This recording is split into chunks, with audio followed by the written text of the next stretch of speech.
അസ്സലാമു അലൈക്കും വറഹ്മത്തുള്ളാഹി വബറകാത്ത്. അൽഹംദുലില്ലാ വസ്സലാത്തു വസ്സലാം അലാ റസൂലിൽ അമീൻ വഅലാ ആലിഹി വഅസ്ഹാബിഹി അജ്മഈൻ അമ്മാ ബഅദ്. ബിസ്മില്ലാഹിർ റഹ്മാനിർ റഹീം. ഖൂ അൻഫുസകും വഅഹ്ലീകും നാറ വഖൂദുഹാ അന്നാസു വൽ ഹിജാറ.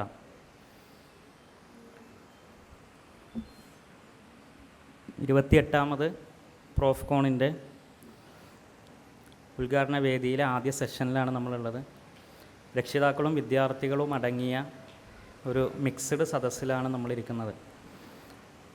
സയൻസ് ഓഫ് അപ്ബ്രിങ്ങിങ് അഥവാ ശിക്ഷണത്തിൻ്റെ ശാസ്ത്രം എന്ന വിഷയത്തിലാണ് രക്ഷിതാക്കളോട് സംസാരിക്കുന്നത്. അതിൻ്റെ കൂടെ കുട്ടികളുള്ളത് കൊണ്ട് കുട്ടികളും കൂടി മനസ്സിലാക്കേണ്ട രൂപത്തിലാണ് വിഷയങ്ങൾ പറയുന്നത്. പ്രിയ സഹോദരൻ അൻസാർ നന്മണ്ട ഇവിടെ സൂചിപ്പിച്ച ഒരു ഇസ്ലാമിക കുടുംബത്തിൻ്റെ കുറേ വശങ്ങൾ പറയുകയുണ്ടായി. ആ പ്രസംഗത്തിൽ സൂചിപ്പിച്ച മുഴുവൻ കാര്യങ്ങളുടെയും പിന്നിലുള്ള സയൻസ് എന്താണ്, അതിൻ്റെ ശാസ്ത്രം എന്നുള്ളതിലേക്ക് ചെറിയ രൂപത്തിൽ പറഞ്ഞു പോവുകയാണ് ഉദ്ദേശിക്കുന്നത്. നിങ്ങൾക്ക് മനസ്സിലാകുന്ന രൂപത്തിൽ നമ്മൾ മക്കളെ വളർത്തുമ്പോൾ അങ്ങേയറ്റത്തെ കാരുണ്യവും സ്നേഹവുമാണ് മക്കളോട് വേണ്ടത് എന്നാണ് കഴിഞ്ഞ പ്രസംഗത്തിൻ്റെ ആകെ തുകയായിട്ട് നമുക്ക് പറയാനുള്ളത്. നമ്മൾ സ്വർഗത്തിലേക്കുള്ള യാത്രയിൽ നമ്മുടെ കൂടെ ചേർത്ത് പിടിക്കേണ്ട ഒരു അംഗമായി നമ്മളുടെ മക്കളും നമ്മളെ കൂടെ ഉണ്ടാവണം എന്നുള്ളത് അൻസാർ നന്മയുടെ ഇവിടെ പറഞ്ഞു വെച്ചു. നമ്മൾ കുട്ടികളെ വളർത്തുന്ന സമയത്ത് നമുക്കെല്ലാവർക്കും അറിയാം, മക്കളെ വളർത്തുക എന്നുള്ളത് പ്രത്യേകിച്ച് ഇന്നത്തെ കാലത്തും എല്ലാ കാലത്തും രക്ഷിതാക്കൾ അങ്ങേയറ്റം കൺഫ്യൂഷനിലാകുന്ന, അല്ലെങ്കിൽ മറ്റുള്ളവരുടെ സഹായം തേടുന്ന, പലപ്പോഴും എന്ത് ചെയ്യണമെന്നറിയാതെ നിൽക്കുന്ന അവസ്ഥ നമ്മൾ പാരൻറ്റിങ്ങിൽ, രക്ഷാകർതൃത്വ ഒരു സയൻസിൽ നമുക്ക് ഉണ്ടാവാറുണ്ട്. അപ്പോൾ ആ വിഷയം നമ്മൾ വീട്ടിൽ നമ്മളുടെ മക്കളുമായി ഇടപഴകുന്ന രീതികളുടെ പിന്നിൽ എന്താണ് സത്യത്തിൽ അതിൻ്റെ ഒരു ശാസ്ത്രമായി നമ്മളിലും മക്കളിലും പ്രവർത്തിക്കുന്നത് എന്നുള്ളതാണ് ഇവിടെ പറയാൻ പോകുന്നതിൻ്റെ ഒരു ചുരുക്കം.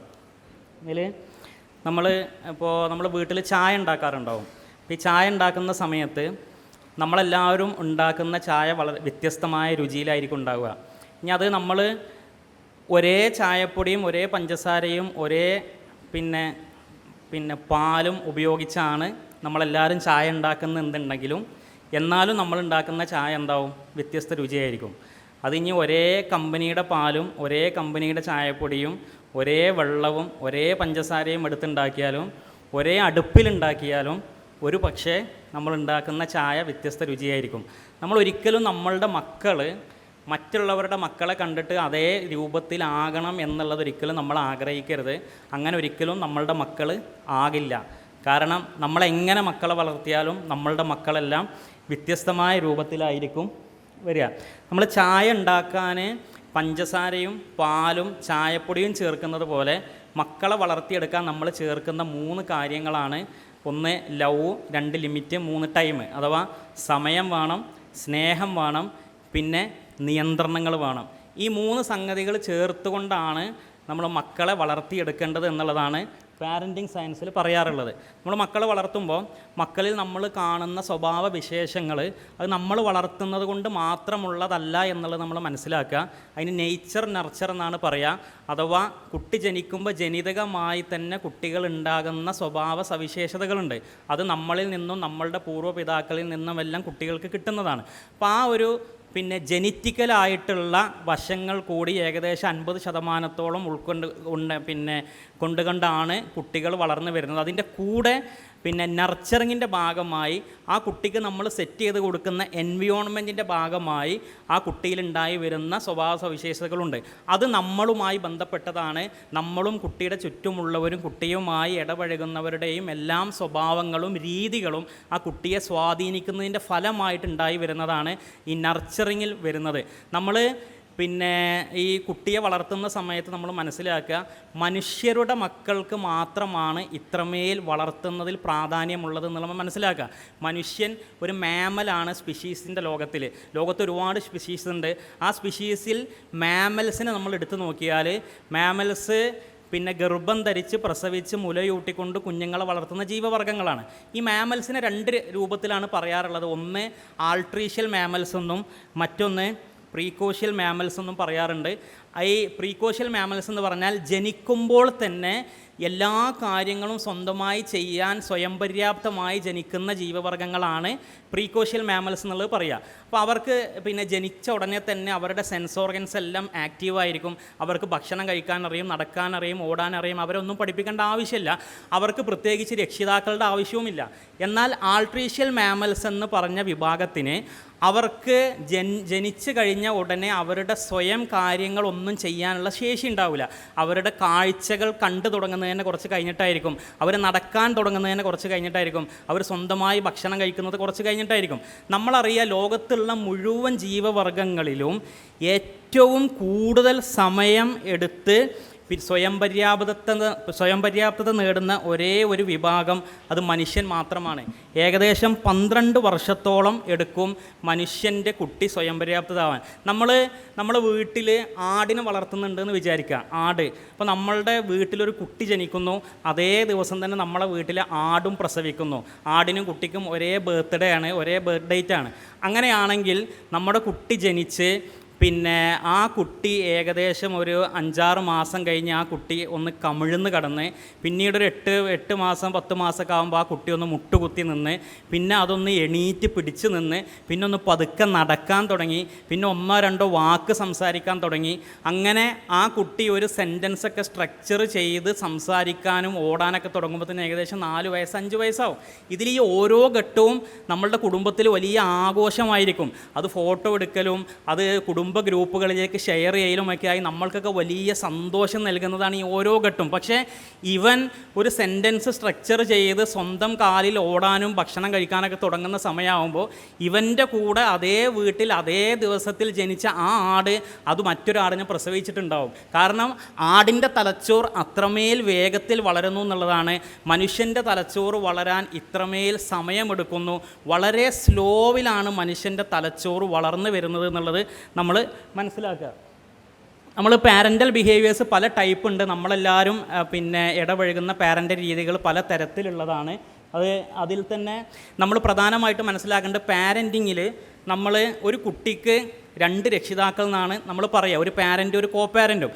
അത് പാരൻറ്റിങ് സയൻസ് അനുസരിച്ച് ആ 2 പാരൻറ്റുകൾ ഒന്ന് മെയിലും ഒന്ന് ഫീമെയിലും ആകണം എന്നുള്ളതാണ്. കാരണം ഒരു കുട്ടി വളരാൻ ഒരു മെറ്റേണൽ കെയറും ഒരു പെറ്റേണൽ കെയറും കുട്ടിക്ക് എന്ത് വേണം, കിട്ടണം. ഒരു പിതാവിൻ്റെ ഒരു ശിക്ഷണവും കിട്ടണം. അതേസമയം ഒരു മാതാവിൻ്റെ കരുതലും കുട്ടിക്ക് കിട്ടുമ്പോഴാണ് കുട്ടി നല്ല രൂപത്തിൽ വരുള്ളൂ. അതുകൊണ്ട് തന്നെ നമ്മളുടെ റോളുകൾ കൃത്യമായി നിർവഹിക്കുന്നുണ്ടോ എന്നുള്ളത് നമ്മൾ മനസ്സിലാക്കുക. നമ്മൾ കുടുംബത്തിലേക്ക് നോക്കുമ്പോൾ ആരാണ് കുട്ടിൻ്റെ ഓരോ കാര്യങ്ങളും എന്നുള്ളത് നമ്മൾ രക്ഷിതാക്കൾക്കിടയിൽ ഒരു ധാരണ ഉണ്ടാവണം. ഞാൻ ഈ കുട്ടിയുടെ വളർച്ചയുമായി ബന്ധപ്പെട്ട് എന്ത് ചെയ്യുന്നു, പിന്നെ മറ്റേ ആൾ ഈ കുട്ടിയുടെ വളർച്ചയുമായിട്ട് എന്ത് ചെയ്യുന്നു എന്ന റോളുകൾ നമ്മൾ ഡിഫൈൻഡ് ആയിരിക്കണം. ഇസ്ലാമിക നിയമപ്രകാരം പിന്നെ സ്ത്രീ ഭർത്താവ് തൻ്റെ കുടുംബത്തിൻ്റെ ഭരണാധികാരിയാണ്. അതേപോലെ തന്നെ സ്ത്രീ ഭർത്താവിൻ്റെ വീടിൻ്റെ ഭരണാധികാരിയാണെന്ന് റസൂലുള്ളാഹി സ്വല്ലല്ലാഹു അലൈഹി വസല്ലം കൃത്യമായിട്ട് പറഞ്ഞിട്ടുണ്ട്.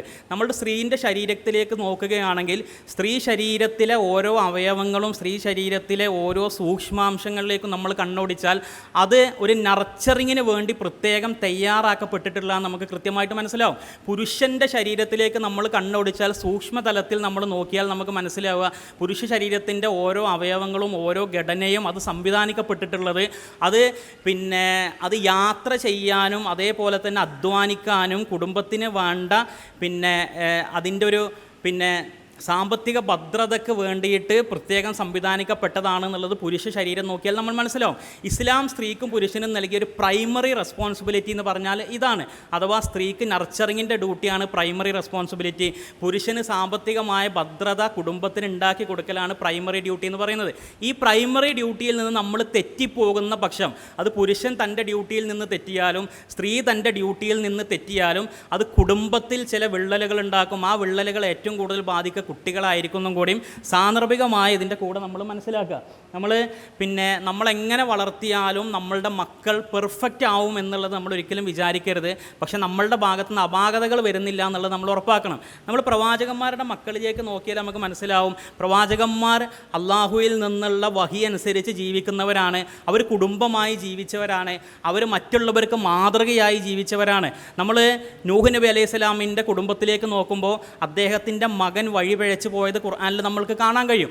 അതേപോലെ തന്നെ ഇബ്രാഹിം നബി അലൈഹി സ്വലാമിൻ്റെ സന്താനങ്ങളിലേക്ക് നമ്മൾ നോക്കുമ്പോൾ അദ്ദേഹത്തിൻ്റെ മക്കളും മക്കളുടെ മക്കളും അദ്ദേഹത്തിൻ്റെ സന്താന പരമ്പരകളും വളരെ വളരെ സ്വാലിഹീങ്ങളായ മക്കളായി ജീവിച്ചു പോയത് നമ്മൾക്ക് കാണാൻ കഴിയും. ഇതെല്ലാം പ്രവാചകന്മാരുടെ മക്കളാണ്.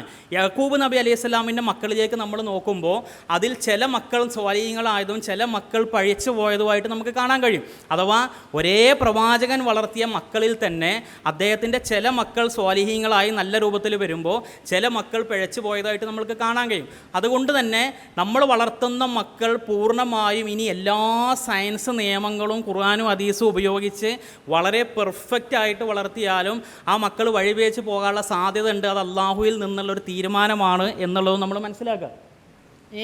എങ്ങനെയാണ് പിന്നെ കുട്ടികളെ നമ്മൾ മനസ്സിലാക്കുമ്പോൾ നമ്മൾ തലച്ചോറ് ആദ്യം മനസ്സിലാക്കുക. തലച്ചോറ് എന്ന് വെച്ചാൽ നമ്മളെ തലച്ചോറിൻ്റെ പ്രധാനമായിട്ടും 4 ലോബുകളാണ് പറയുക. ഇത് ബാക്കിലുള്ളത് ഓക്സിപിറ്റൽ ലോബാണ്, അത് കാഴ്ചയുമായി വിഷനുമായി ബന്ധപ്പെട്ടതാണ്. സെൻട്രലുള്ളത് പാരറ്റൽ ലോബാണ്, ഫ്രണ്ടിലുള്ളതാണ് ഫ്രണ്ടൽ ലോബ്, 2 സൈഡിലും ടെമ്പറൽ ലോബ്. ഇങ്ങനെയാണ് ബ്രെയിൻ്റെ ഒരു ഘടന. ഈ ബ്രെയിൻ്റെ ഘടനയിൽ മനസ്സിലാക്കേണ്ടത് ഈ ടെമ്പറൽ ലോബിൻ്റെ ഉള്ളിൽ അമിഗ്ഡാല എന്ന് പറഞ്ഞ സ്ഥലമുണ്ട്. നിങ്ങൾ സ്കൂളിലൊക്കെ പഠിച്ചിട്ടുണ്ടാവും. ഈ അമിഗ്ഡാല ആണ് നമ്മൾ ജനന സമയത്ത് ഏറ്റവും ആക്റ്റീവായിട്ടിരിക്കുക. ബ്രെയിൻ്റെ കണക്ഷൻസ് ബ്രെയിൻ ആക്റ്റീവായി വരുന്നത് ബാക്കിൽ നിന്ന് മുമ്പിലേക്കാണ്. ഈ ബാക്കിലെ ഭാഗമാണ് നമ്മൾ ജനിച്ച് ഏറ്റവും ആദ്യം കണക്ഷൻസ് റെഡിയായി വരിക, ഫങ്ഷനിലായി വരിക. പിന്നീട് പതുക്കെയാണ് മുമ്പിലേക്ക് ഫങ്ഷനിലായിട്ട് വരുള്ളൂ. നമ്മൾ വയസ്സാകുന്ന സമയത്ത് ഏറ്റവും ആദ്യം ഫങ്ഷൻ നിലച്ചു പോകുന്നത് മുമ്പിൽ നിന്നാണ്. അത് ബാക്കിലേക്ക് നിലച്ച് പോയി ഏറ്റവും അവസാന ബാക്ക് ഭാഗമാണ് നിലച്ചു പോകുക എന്നുള്ളത് ബ്രെയിനിനെ കുറിച്ച് നിങ്ങൾ മനസ്സിലാക്കുക. ഒരു കുട്ടി ജനിക്കുന്ന സമയത്ത് അവൻ്റെ ബ്രെയിനിൽ ഏറ്റവും ആക്റ്റീവായി കിടക്കുന്ന ഭാഗം ഈ അമിഗ്ഡാലുള്ള ലിംബിക് ബ്രെയിൻ എന്ന് പറയും. ആ ലിംബിക് ബ്രെയിനാണ് ഏറ്റവും കൂടുതൽ ആക്റ്റീവായിട്ട് വർക്ക് ചെയ്യുന്നൊരു ഭാഗമുള്ളത്. ഈ ഫ്രണ്ട് ഭാഗത്തെ കൂടി നിങ്ങൾ പ്രത്യേകം മനസ്സിലാക്കുക. നമ്മുടെ ഫ്രണ്ടൽ ലോബ് എന്ന് വെച്ചാൽ ഈ ഫ്രണ്ട് ഭാഗം അത് നമ്മൾ ഉപയോഗിക്കുന്നത് റാഷണൽ തിങ്കിങ്ങിനാണ്, അഥവാ യുക്തിപരമായി ചിന്തിക്കാൻ വേണ്ടിയിട്ടാണ്. വൈകാരിക ചിന്തകൾക്കപ്പുറം യുക്തിപരമായി ചിന്തിക്കാനും ഒരു കാര്യം തീരുമാനമെടുക്കുമ്പോൾ അതിൻ്റെ പോസിറ്റീവ് കോൺസിക്വൻസും നെഗറ്റീവ് കോൺസിക്വൻസും മനസ്സിലാക്കിക്കൊണ്ട് ഒരു ഉചിതമായ തീരുമാനം എടുക്കാനും നല്ലൊരു ജഡ്ജ്മെൻറ്റിലെത്താനും എല്ലാം നമ്മളെ സഹായിക്കുന്നത് ഈ ഫ്രണ്ടൽ ലോബാണ്. ഈ ഫ്രണ്ടൽ ലോബ് ഏറ്റവും അവസാനം മാത്രമേ മനുഷ്യരിൽ വളരുന്നുള്ളൂ എന്നുള്ളത് നമ്മൾ മനസ്സിലാക്കുക. ഇനി കുട്ടികളെ നമ്മൾ മനസ്സിലാക്കുമ്പോൾ ഒന്ന് കുട്ടികളായിട്ട് കാണാൻ നമ്മൾക്ക് പറ്റണം. അഥവാ കുട്ടികളുടെ ചില ക്യാരക്ടറിസ്റ്റിക്സ് ഉണ്ട്. അഥവാ ഒരു കുട്ടി എന്ന് പറഞ്ഞാൽ നമ്മളെപ്പോലെ ഒരു സദസ്സിൽ വന്നാൽ പെരുമാറാൻ അറിയുന്നവരായിരിക്കില്ല. അവർക്ക് നമ്മളെപ്പോലെ ഒരു സദസ്സിൽ മിണ്ടാതിരിക്കാൻ കഴിയില്ല, അവർക്കൊരു സ്ഥലത്ത് അടങ്ങിയിരിക്കാൻ കഴിയില്ല. അവരൊരു റൂമിലേക്ക് നമ്മൾ വിട്ടാൽ ആ റൂമിലെല്ലാം അടുക്കി ഒതുക്കി വെച്ച് മാത്രം കഴിയാനും അവരെ കൊണ്ട് കഴിയില്ല. കുട്ടികൾക്ക് എപ്പോഴും പെട്ടെന്ന് തന്നെ ദേഷ്യം വരും. അവർ ചിലപ്പോൾ പലതിനോടും നോ പറയും. അവർ പറഞ്ഞാൽ അനുസരിക്കണമെന്നില്ല. ഇതെല്ലാം എൻ്റെ കുട്ടിൻ്റെ അല്ലെങ്കിൽ നമ്മുടെ കുട്ടിൻ്റെ ഒരു പ്രശ്നമല്ല. ഇത് ലോകത്തെ ഏതൊരു കുട്ടിൻ്റെയും സ്വാഭാവികമായ ക്യാരക്ടറിസ്റ്റിക്സാണ്. കുട്ടി എന്ന് പറഞ്ഞാൽ അങ്ങനെയാണ് എന്ന് നമ്മൾ മനസ്സിലാക്കുക. എന്തുകൊണ്ടാണ് കുട്ടി അങ്ങനെ എന്ന് ചോദിച്ചാൽ അവൻ്റെ റാഷണൽ ബ്രെയിൻ വളർന്നിട്ടില്ല, അവൻ്റെ ലിംബിക് ബ്രെയിനാണ് വളർന്നിട്ടുള്ളത്.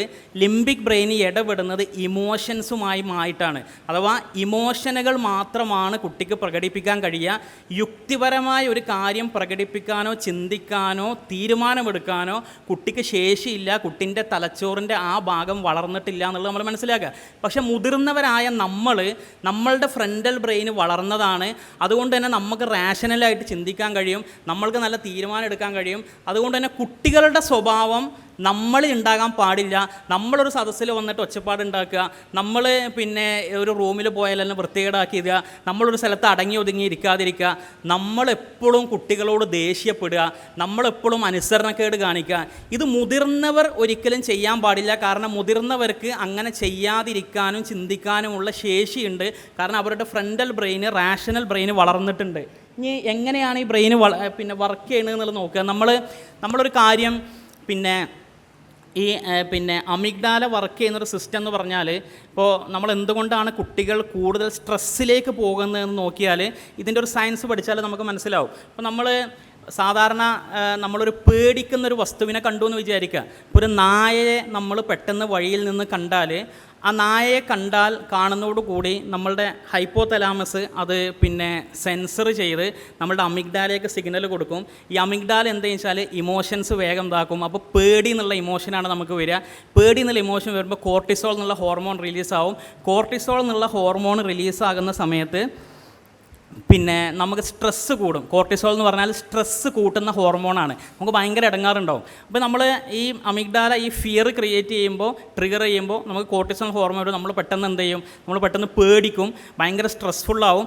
ഈ സ്ട്രെസ്സ് കൂടുന്ന സമയത്ത് നമ്മൾ അമിഗ്ഡാലയിൽ നിന്ന് സിഗ്നൽ പോകും. നമ്മളെ ഈ പിന്നെ അഡ്രീനൽ ഗ്ലാൻസ് ഉണ്ട്, നമ്മളെ കിഡ്നിൻ്റെ മേലെ ഇങ്ങനെ കടല പോലെ നിൽക്കുന്ന ചെറിയൊരു സാധനമാണ്. ഈ അഡ്രീനൽ ഗ്ലാൻഡ് ആക്ടിവേറ്റ് ആയിട്ട് അതിൻ്റെ ഉള്ളിൽ നിന്ന് അഡ്രീനാലിൻ പിന്നെ ഇത് പുറത്തേക്ക് വരാൻ തുടങ്ങും. അഡ്രീനാലിൻ നമ്മൾ ബ്ലഡിലൂടെ കറങ്ങുന്നതോടുകൂടി നമ്മൾ പിന്നെ ഫൈറ്റ് ഓർ ഫ്ലൈറ്റ് എന്നുള്ളൊരു മോഡിലാവും. അഥവാ ഒന്നെങ്കിൽ ഇവിടുന്ന് ഓടണം, അല്ലെങ്കിൽ നായനെ ഫൈറ്റ് ചെയ്ത് തോൽപ്പിക്കണം. അതുകൊണ്ടാണ് ഈ അഡ്രീനാലിൻ വരുന്നതോടുകൂടി നമ്മളെ ഹാർട്ട് ബീറ്റ് കൂടും, പിന്നെ ബ്രീത്തിങ് കൂടും, നമ്മൾ പെട്ടെന്ന് നമ്മളെ മസിൽസൊക്കെ ഒന്ന് റെഡിയാവും, നമ്മൾ ഓടാൻ നമ്മളെ ശരീരത്തെ റെഡിയാക്കി തരും. ഒരു നായയെ കണ്ടാൽ നമ്മളെ ശരീരം ഇങ്ങനെയാണ് ഈ പ്രോസസ്സ് നടക്കുന്നത്. ഇത് ഒരു ജനിക്കുന്ന കുട്ടിയിലും ഇങ്ങനെ തന്നെയാണ് നടക്കുന്നത്. സത്യത്തിൽ അവിടെ പേടിക്കാൻ എന്തെങ്കിലും ഉണ്ടെങ്കിൽ കുഴപ്പമില്ല. പക്ഷേ യാതൊന്നുമില്ലാതെ ഈ പ്രോസസ്സ് തലച്ചോറിൽ നടന്നുകൊണ്ടേ ഇരിക്കുമ്പോൾ അപകടമാണ്. അതാണ് സത്യത്തിൽ കുട്ടികൾ കരയുമ്പോഴൊക്കെ സംഭവിക്കുന്നത്. എന്താ വെച്ചാൽ കുട്ടികൾ പല കാര്യങ്ങൾക്കും കരയും. പക്ഷേ കരയുന്ന കുട്ടിയെ അറ്റൻഡ് ചെയ്യാതിരിക്കുമ്പോൾ സംഭവിക്കുന്നത് ഇതേ പ്രോസസ്സാണ്. നമ്മൾ കുട്ടിയെ ഒരു സ്ഥലത്ത് കടത്തിയിട്ട് നമ്മൾ ചിലപ്പോൾ ഡോറൊന്ന് പതുക്കെ അടച്ചാൽ ആ ഡോറടക്കുന്ന ശബ്ദം കുട്ടി ചിലപ്പോൾ ഞെട്ടും, കുട്ടി കരയും. അപ്പോൾ എന്തുകൊണ്ടാണെന്ന് വെച്ചാൽ കുട്ടി ഒരു അറ്റാക്കിനെ പ്രതീക്ഷിക്കുന്നുണ്ട്, കുട്ടിയുടെ സേഫ്റ്റി അപകടത്തിലാണെന്ന് ആ കുട്ടീൻ്റെ ബ്രെയിന് കുട്ടിക്ക് മെസ്സേജ് കൊടുക്കുന്നുണ്ട്. അതുകൊണ്ട് കുട്ടി പേടിക്കുമ്പോൾ കുട്ടിയിൽ കോർട്ടിസോൾ എന്നുള്ള ഹോർമോൺ വരുന്നു. കോർട്ടിസോൾ എന്നുള്ള ഹോർമോൺ വരുമ്പോൾ കുട്ടി സ്ട്രെസ്സിലാവുന്നു. കുട്ടി സ്ട്രെസ്സിലാവുമ്പോൾ പിന്നെ അഡ്രീനാലിൻ വരുന്നു. അപ്പോൾ ഈ കുട്ടീനെ സംബന്ധിച്ച് കുട്ടിക്ക് ഇറങ്ങി ഓടാനോ ഇത് പിന്നെ റാഷണലായിട്ട് ചിന്തിച്ചിട്ട് ഇവിടെ പ്രശ്നങ്ങളൊന്നുമില്ല എന്ന് മനസ്സിലാക്കാനുള്ള ശേഷിയില്ല. അങ്ങനെ ശേഷിയില്ലാത്ത കുട്ടിനെ നമ്മളാണ് ആ കുട്ടിക്ക് മെസ്സേജ് കൊടുക്കേണ്ടത്. ഇവിടെ പ്രശ്നങ്ങളൊന്നുമില്ല, നീ സേഫാണ് എന്ന് അവൻ്റെ തലച്ചോറിന് മെസ്സേജ് കൊടുക്കേണ്ടത് നമ്മളാണ്. അപ്പോൾ നമ്മൾ ഈ കരയുന്ന കുട്ടിയെ നിങ്ങൾ നോക്കിയാൽ മനസ്സിലാവും. കുട്ടികൾ കരയുമ്പോൾ നമ്മൾ പോയിട്ടൊന്ന് തൊട്ടാൽ മതി, കുട്ടി അപ്പോൾ തന്നെ കൂളാവും, കുട്ടി കരച്ചിൽ നിർത്തും. തൊടുമ്പോൾ എന്താണ് സംഭവിക്കുന്നതെന്ന് വെച്ചാൽ ടച്ച് ചെയ്യുന്ന സമയത്ത് ബ്രെയിനിൽ നിന്ന് ഓക്സിറ്റോസിൻ എന്നുള്ള ഹോർമോൺ റിലീസാവും. ഓക്സിറ്റോസിൻ എന്നുള്ള ഹോർമോൺ ഒരു ആൻറ്റി സ്ട്രെസ് ഹോർമോണാണ്, ആൻറ്റി അഗ്രസീവ് ഹോർമോണാണ്. അഥവാ ഓക്സിറ്റോസിനും അതേപോലെ തന്നെ ഓപ്പിയോയിഡ് പോലത്തെ എൻഡോർഫിൻ പോലത്തെ ഹോർമോണുകൾ ടച്ചിലൂടെ റിലീസാകുന്ന സമയത്ത് കുട്ടിയിലുണ്ടായ കോർട്ടിസോളിനെ ഈ ഹോർമോൺ സപ്രസ് ചെയ്യും. അപ്പോൾ സംഭവിക്കുക, സ്ട്രെസ്സിലായ കുട്ടി, പേടിച്ചിരിക്കുന്ന കുട്ടിയിലേക്ക് ഒരു ടച്ച് ചെല്ലുന്ന സമയത്ത് കുട്ടി കൂളാവും. കുട്ടിയുടെ ബ്രെയിന് കുട്ടിക്ക് മെസ്സേജ് കൊടുക്കും, കുഴപ്പമില്ല, ഞാനിപ്പോൾ സേഫാണ്, എൻ്റെ കൂടെ ആളുണ്ട്, എന്നെ കെയർ ചെയ്യാൻ ആളുണ്ട്, ഞാൻ ഓക്കെ ആണെന്നുള്ള മെസ്സേജ് കിട്ടുമ്പോൾ കുട്ടി കാമാവും, കൂളാവും. ഇങ്ങനെയാണ് കുട്ടിയിൽ ഈ ബ്രെയിനും ഈ സ്ട്രെസ്സിൻ്റെയും ഹാപ്പിനെസ്സിൻ്റെയൊക്കെ രീതികൾ വർക്ക് ചെയ്യുന്നത്. പക്ഷേ നമുക്ക് സംഭവിക്കുന്ന പ്രശ്നം എന്താണെന്ന് വെച്ചാൽ, നമ്മൾ കുട്ടികൾ വളർന്നു വരുന്ന സമയത്ത് ചെറുപ്പത്തിൽ കരയുമ്പോഴൊക്കെ നമ്മൾ ചിലപ്പോൾ നോക്കും. പക്ഷെ കുറച്ച് കഴിഞ്ഞാൽ കുട്ടിയുടെ സ്വഭാവം മാറിത്തുടങ്ങുന്ന സമയമുണ്ട്.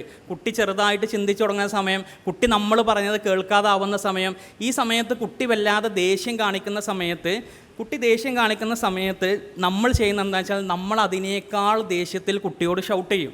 അങ്ങനെ ചെയ്യുമ്പോൾ സംഭവിക്കുന്നത് എന്താണെന്ന് വെച്ചാൽ കുട്ടി ഓൾറെഡി ഒരു വാശി പിടിച്ച് ദേഷ്യത്തിലിരിക്കുകയാണെന്ന് വിചാരിക്കുക. ആ കുട്ടിയിൽ ഇതേ പ്രവർത്തനങ്ങളാണ് നടക്കുന്നത്. കുട്ടി ഭയങ്കര സ്ട്രെസ്സിലാണ്, ഹൈ ലെവൽ ഓഫ് കോർട്ടിസോൾ ഉണ്ട്, അഡ്രീനാലിനുണ്ട്. കുട്ടി ഭയങ്കര സ്ട്രെസ്സിൽ നിൽക്കുന്ന സമയത്ത് നമുക്കും ദേഷ്യം വരികയാണ്, ഇവൻ പറഞ്ഞാൽ അനുസരിക്കുന്നില്ല. നമ്മൾ പോയിട്ട് അവനെ ദേഷ്യപ്പെടുകയോ അവനെ അടിക്കുകയോ അവനോട് കൂടുതൽ വാശിയിൽ നമ്മളും നിൽക്കുമ്പോൾ ഇവൻ്റെ കോർട്ടിസോൾ ഡബിളാവും, ഇവനിലുള്ള അഡ്രീനാലിൻ ഡബിളാവും. അപ്പോൾ ഇവൻ സ്ട്രെസ്സിൽ നിന്ന് ഡബിൾ സ്ട്രെസ്സിലേക്ക് പോവുകയാണ്. അങ്ങനെ കുട്ടി ഇങ്ങനെ സ്ട്രെസ്സിൽ തന്നെ കൂടുതൽ പോകുമ്പോൾ ഈ കുട്ടിയിൽ പിന്നെ ബ്രെയിനിൽ ഒരു അമിഗ്ഡാലയിൽ ചില പ്രശ്നങ്ങൾ വരും. അതിനാണ് അമിഗ്ഡാല ഹൈജാക്ക് എന്ന് പറയുക. നമ്മൾ ഈ അമിഗ്ഡാല ഹൈജാക്ക് ഇമോഷണൽ ഇൻ്റലിജൻസിൻ്റെ പിന്നെ വക്താവായ ഡാനിയൽ ഗോൾമാനാണ് അമിഗ്ഡാല ഹൈജാക്ക് എന്നുള്ള ഈ വേർഡ് കോയിൻ ചെയ്തിട്ടുള്ളത്. അഥവാ ഒരു കുട്ടി ഒരുപാട് സമയം ഇങ്ങനെ പല പല എപ്പിസോഡുകളിലൂടെ കടന്നു പോയാൽ സ്വാഭാവികമായിട്ടും അവൻ്റെ അമിഗ്ഡാലയായിരിക്കും പിന്നെ ഇത്തരം കാര്യങ്ങളെല്ലാം ഹൈജാക്ക് ചെയ്യുക. കാരണം നമ്മൾ കുട്ടിയെ ഓക്സിറ്റോസിനിലൂടെ ടച്ചിലൂടെ കുട്ടിയെ കാമാക്കാൻ ശ്രമിക്കുമ്പോൾ കുട്ടിയുടെ ഫ്രണ്ടൽ ബ്രെയിനെ നമ്മളിങ്ങനെ വളർത്തിക്കൊണ്ടുവരികയാണ്. ഇവിടെ പ്രശ്നങ്ങളില്ല, ഈ ഫ്രണ്ടൽ ബ്രെയിനെ നമ്മളിങ്ങനെ പ്രാക്ടീസ് ചെയ്ത് കൊണ്ടുവരികയാണ്. പക്ഷേ നമ്മൾ ദേഷ്യപ്പെടുന്ന കുട്ടിയോട് നമ്മളും കൂടി ദേഷ്യപ്പെട്ടാൽ, അല്ലെങ്കിൽ വാശി കാണിക്കുന്ന കുട്ടിയെ നമ്മൾ അടിച്ചാൽ, അവനോട് നമ്മൾ എല്ലാ രൂപത്തിലും അവൻ്റെ വാശിയെ കൂട്ടാനുള്ള ട്രിഗർ ചെയ്യുന്ന എലമെൻസാണ് നമ്മൾ എൻവയോൺമെൻറ്റിൽ ക്രിയേറ്റ് ചെയ്യുന്നുണ്ടെങ്കിൽ ആ കുട്ടി കൂടുതൽ സ്ട്രെസ്സിലേക്ക് പോവുകയും ആ കുട്ടിയുടെ ഒരു ഇമോഷണൽ റെസ്പോൺസ് സിസ്റ്റം തന്നെ തകരാറിലാവുകയും ചെയ്യും. അതിനാണ് over active stress responsive system എന്ന് പറയുക.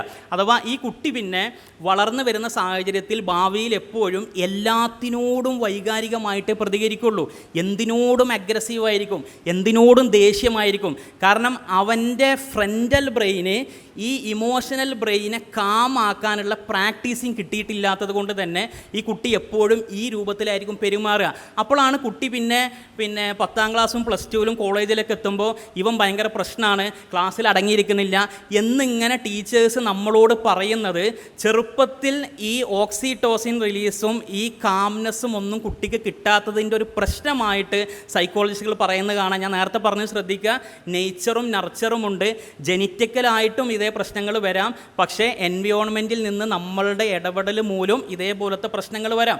ഏതാണ് നമുക്ക് കൃത്യമായിട്ട് പറയാൻ കഴിയില്ല. പക്ഷെ നമ്മൾ ശ്രദ്ധിക്കുക, ഇങ്ങനെ ഈ കുട്ടിയിലുള്ള പിന്നെ ഈ പ്രശ്നങ്ങൾ വന്നാൽ ഈ പറഞ്ഞ പോലെ തന്നെ ഈ ഫ്രണ്ടൽ ബ്രെയിന് വളരാത്തൊരവസ്ഥ, അല്ലെങ്കിൽ ഫ്രണ്ടൽ ബ്രെയിന് വളരെ അമിഗ്ഡാലിനെ കാമാക്കാൻ കഴിയാത്തൊരവസ്ഥയിലേക്ക് കുട്ടി പോകുന്നതായിട്ട് നമ്മൾക്ക് കാണാം. നമ്മൾ കുട്ടികളെ വളർത്തുമ്പോൾ കുട്ടിയുടെ റോങ് ബ്രെയിനെ അല്ല ആക്ടിവേറ്റ് ചെയ്യേണ്ടത്, നമ്മൾ കുട്ടിയുടെ ഇമോഷണൽ ബ്രെയിനെ വീണ്ടും ട്രിഗർ ചെയ്യല്ല വേണ്ടത്. അഥവാ നമ്മളുടെ ഇത്തരം അപാകതകൾ കുട്ടിയുടെ തെറ്റായ ബ്രെയിനെ ആക്ടിവേറ്റ് ചെയ്ത് വളർത്തിക്കൊണ്ടുവരികയാണ് ചെയ്യുക. നമ്മൾ ചെയ്യേണ്ടത് കുട്ടിയുടെ ഫ്രണ്ടൽ ബ്രെയിനെ ആക്ടിവേറ്റ് ആക്കാൻ, കുട്ടിക്ക് എന്തൊരു തരത്തിലെ പ്രശ്നങ്ങളുണ്ടെങ്കിലും അവനെ ചേർത്ത് നിർത്താൻ നമ്മൾക്ക് കഴിയണം. ടച്ച് എന്നുള്ളത് വളരെ ഇമ്പോർട്ടൻ്റ് ആയ സാധനമാണ്. ടച്ച് എന്ന് പറയുമ്പോൾ നമ്മൾ ഇങ്ങനെ ഒരു ടച്ച് മാത്രമല്ല ഉദ്ദേശിക്കുന്നത്, കുട്ടിയെ വാരിക്കോരി എടുക്കാം, കെട്ടിപ്പിടിക്കാം, ഉമ്മ വെക്കാം, ഇങ്ങനെ താരാട്ടാം, എല്ലാം ചെയ്യാം. ഇതെല്ലാം ടച്ചിൽ വേണം. കുട്ടീനെ മസാജ് ചെയ്യാം, ഇതൊക്കെ നമുക്ക് ചെയ്യാവുന്നതാണ്. കാരണം സ്പർശനം എന്നുള്ളത് കുട്ടികളെ സംബന്ധിച്ചും സ്ത്രീകളെ സംബന്ധിച്ചും ഏറ്റവും ഇമ്പോർട്ടൻ്റ് ആയ സംഗതിയാണ്. കുട്ടി വളർന്നു വരുന്ന സമയത്ത് ആൺകുട്ടികളിൽ സ്പർശനത്തിൻ്റെ ഒരു ദാഹം കുറഞ്ഞു വരുമെങ്കിലും സ്ത്രീകൾക്കത് കൂടും. നമ്മുടെ വീട്ടിൽ സ്ത്രീകൾക്ക് എന്തെങ്കിലും തരത്തിലുള്ള പ്രശ്നങ്ങളുണ്ടെങ്കിൽ, അവരേതെങ്കിലും തരത്തിലുള്ള ഒരു സ്ട്രെസ്സിലോ ഡിപ്രഷനിലോ ആണെങ്കിൽ നമ്മൾ അവരെ പോയിട്ടൊന്ന് കെട്ടിപ്പിടിച്ചാൽ മതി. ആരാൻ്റെ സ്ത്രീകളല്ല കേട്ടോ, സ്വന്തം വീട്ടിലെ നമ്മളുടെ ഭാര്യ, മക്കൾ, ഇവരെല്ലാം നമ്മൾ ആ സ്ത്രീകളെ പോയിട്ടൊന്ന് കെട്ടിപ്പിടിച്ചാൽ മതി. സത്യത്തിൽ അവരുടെ പകുതി പ്രശ്നങ്ങൾ അതോടുകൂടി തീരും. കാരണം ടച്ച് എന്നുള്ളത് high level of oxytocin release ചെയ്യും, അത് അവരെ കാമാക്കിക്കൊണ്ടിരിക്കും എന്നുള്ളതാണ്. അത് കുട്ടികളിൽ വളരെയേറെ എഫക്റ്റ് ചെയ്യും എന്നുള്ളത് നമ്മൾ മനസ്സിലാക്കുക. നമ്മൾ കുട്ടിനെ ഈ മസാജ് ചെയ്യുന്നത് വളരെ നല്ലതാണ് കുട്ടികൾക്ക് മസാജ് ചെയ്ത് കൊടുക്കുന്നത്. കാരണം നമ്മുടെ ബ്രെയിനിൻ്റെ സ്പൈനൽ കോഡിൽ ഇങ്ങനെ കുത്തിവെച്ച പോലെയാണ് ശരിക്ക് നമ്മുടെ ബ്രെയിൻ ഉണ്ടാവുക. ആ സ്പൈനൽ കോഡിൻ്റെ 2 സൈഡിലൂടെ പോകുന്ന ഒരു നെർവുണ്ട്, വാഗസ് നെർവ് എന്ന് പറയും. ഈ വാഗസ് നെർവ് ശരീരത്തിലെ പ്രധാന ഭാഗങ്ങളെല്ലാം ടച്ച് ചെയ്ത് പോകുന്നതാണ്. ഹാർട്ട് ബീറ്റ്, ഡൈജഷൻ, ബ്രീത്തിങ്, ഇതിനൊക്കെ ടച്ച് ചെയ്ത് പോകുന്നതാണ്.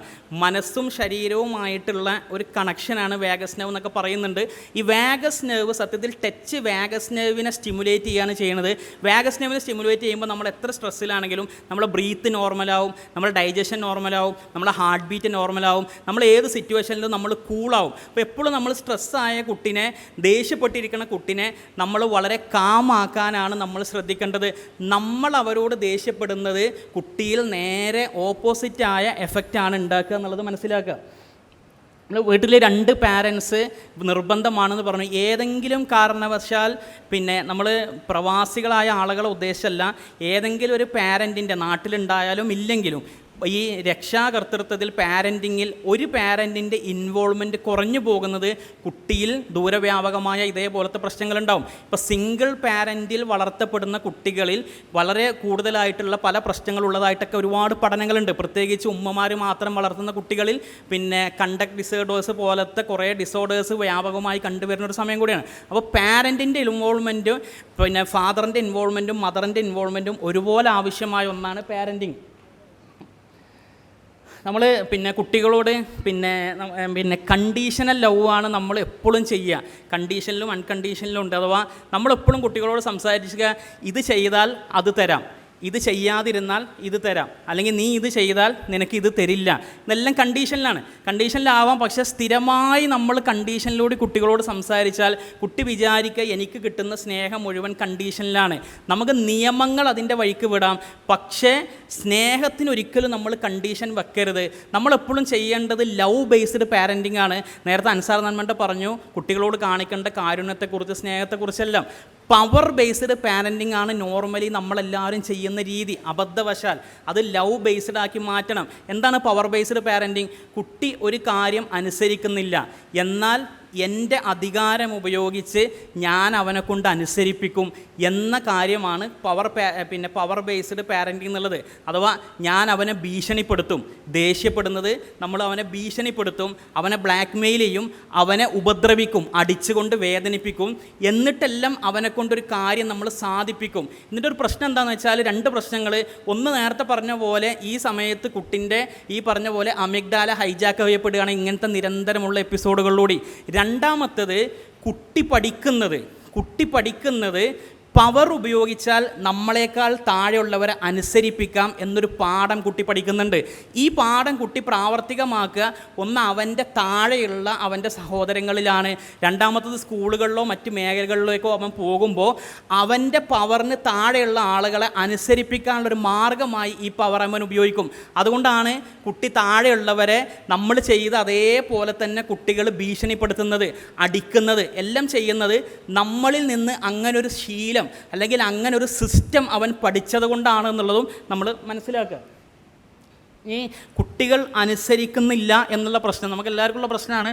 ഒന്ന്, എങ്ങനെ കുട്ടിയെ കാമാക്കുക എന്നുള്ളതാണ്, ഞാനിപ്പോൾ പറഞ്ഞു. രണ്ടാമത്തത്, എങ്ങനെ കുട്ടീനെ അനുസരിപ്പിക്കുക എന്നുള്ളതാണ്. നമുക്ക് എല്ലാവർക്കും ഉള്ള പ്രശ്നമാണ് കുട്ടി ഒരു കാര്യം അനുസരിക്കുന്നില്ല എന്നുള്ളത്. പറഞ്ഞാൽ കുട്ടീനെ അനുസരിപ്പിക്കാൻ വേണ്ടത് ഇത്രയും കാര്യങ്ങളാണ്. അഥവാ നമ്മൾ കുട്ടീനോടൊരു കാര്യം പറയുമ്പോൾ നമ്മൾ ആദ്യം മനസ്സിലാക്കേണ്ടത് ആ കാര്യം കുട്ടി ചെയ്യൂല എന്നാണ്. അങ്ങനെയാണ് നമ്മൾ ആദ്യം വിചാരിക്കേണ്ടത്. കാരണം ഒരിക്കലും നമ്മൾ പറയുന്ന കാര്യം ഞാനിപ്പോൾ അതേപോലെ ചെയ്യാം എന്ന് പറഞ്ഞിട്ട് ഒരു കുട്ടിയും എന്ത് ചെയ്യൂല, ലോകത്ത് എവിടെ ഉണ്ടാവാൻ സാധ്യതയല്ല. ഉണ്ടെങ്കിൽ ആ കുട്ടീനെ എത്രയും വളരെ എളുപ്പത്തിൽ മറ്റുള്ളവർക്ക് മാനിപ്പുലേറ്റ് ചെയ്യാൻ പറ്റും എന്നാണ് പാരൻറ്റിങ് സൈക്കോളജിയിലെല്ലാം പറയുന്നത്. അഥവാ അവനെ നാട്ടുകാർക്ക് എല്ലാവർക്കും ആ രൂപത്തിൽ ഉപയോഗിക്കാൻ പറ്റും എന്നുള്ളതാണ്. അപ്പോൾ നമ്മൾ ഒരിക്കലും വിചാരിക്കുക നമ്മളൊരു കാര്യം പറഞ്ഞാൽ കുട്ടി പെട്ടെന്ന് തന്നെ അതേപോലെ അനുസരിക്കും എന്നുള്ളത്. കുട്ടി നോ പറയാൻ തന്നെ കൂടുതൽ സാധ്യത ഉള്ളൂ. കാരണം കുട്ടികളുടെ ശീലം അങ്ങനെയാണ്. നമ്മൾ കുട്ടികളോട് സംസാരിക്കുന്ന സമയത്ത് അവരൊരു കാര്യം അനുസരിക്കണം എന്നുണ്ടെങ്കിൽ ചെയ്യേണ്ട ചില സംഗതികളുണ്ട്. ഒന്ന്, നമ്മൾ സംസാരിക്കുന്നതിൻ്റെ ദൂരം. ആ ദൂരം ഒരു പ്രശ്നമാണ്. നമ്മൾ പലപ്പോഴും കുട്ടികൾക്ക് ഇൻസ്ട്രക്ഷൻ കൊടുക്കാറുള്ളത് നമ്മൾ വേറെ ഏതോ സ്ഥലത്തും കുട്ടി വേറെ ഏതോ സ്ഥലത്തും ആയിരിക്കും. നമ്മൾ വീട്ടിൽ അടുക്കളയിലും കുട്ടി ബെഡ്റൂമിലോ അല്ലെങ്കിൽ വീടിൻ്റെ മുകളിലത്തെ റൂമിലോ വേറെ എവിടെയായിരിക്കും. അപ്പോൾ ഇവിടുന്ന് വിളിച്ച് പറയലാണ് അങ്ങോട്ട്. ഈ ഡിസ്റ്റൻസ് കൂടും തോറും കുട്ടി അനുസരിക്കാനുള്ള സാധ്യത വളരെ കുറവാണ്. ഒന്ന്, നമ്മൾ ഡിസ്റ്റൻസ് വളരെ കുറക്കണം. കുട്ടിയോട് നമ്മളൊരു കാര്യം പറയുമ്പോൾ കുട്ടി നമ്മളെ മുമ്പിലുണ്ടായാൽ പോരാ, ഐ കോണ്ടാക്റ്റ് മെയിൻറ്റെയിൻ ചെയ്യണം. കുട്ടിയുമായിട്ട് നമ്മൾ സംസാരിക്കുന്ന സമയത്ത്, പ്രത്യേകിച്ച് കുട്ടിക്ക് ഒരു ഇൻസ്ട്രക്ഷൻ കൊടുക്കുന്ന സമയത്ത് കുട്ടിയുടെ കണ്ണിൽ നോക്കി സംസാരിക്കണം. അവൻ നമ്മളെ കണ്ണിൽ നോക്കണം. അവനോട് മാത്രമായിരിക്കണം നമ്മൾ സംസാരിക്കുന്നത്. നമ്മൾ വേറൊരു പ്രവൃത്തിയിലും ഏർപ്പെട്ടുകൊണ്ടാകരുത് സംസാരിക്കുന്നത്.